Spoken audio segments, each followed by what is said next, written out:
Bugun qiyin, ertaga oson, yuragimda so'nmagan ishonch.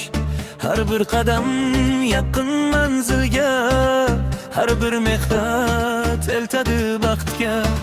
Tong otadir bir qorong'u, umid bilan yashayman doim.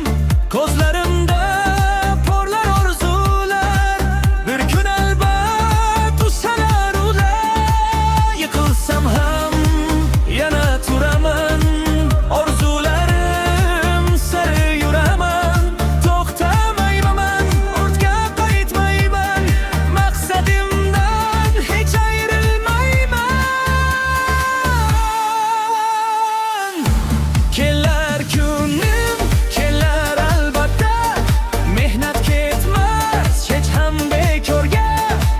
Bugun sabr, ertaga kulgu, shu ishonch bor mening yurakda.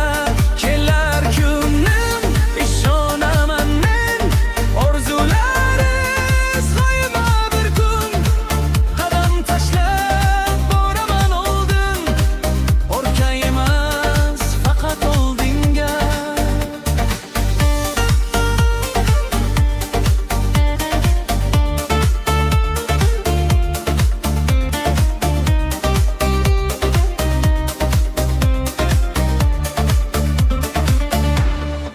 Shamol esa yo'limdan qaytmay, yomg'ir yog'sa umidim so'nmay. Har sinovdan kuch olib o'taman, o'z yo'limni o'zim topaman. Mehnat bilan quraman baxtim, ishonch bilan porlaydi taxtim. Bugun oddiy yo'llovchi bo'lsam, ertaga men sho'xtiga chiqaman. Kelar kunim, kelar albatta, yorug' yo'llar ochilar menga.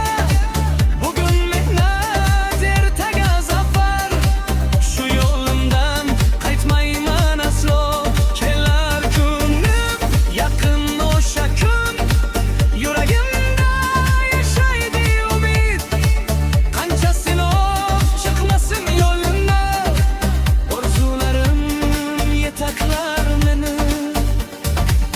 Oxirgacha ko'rganingiz uchun rahmat. Like va obuna knopkasini bosish esdan chiqmasin.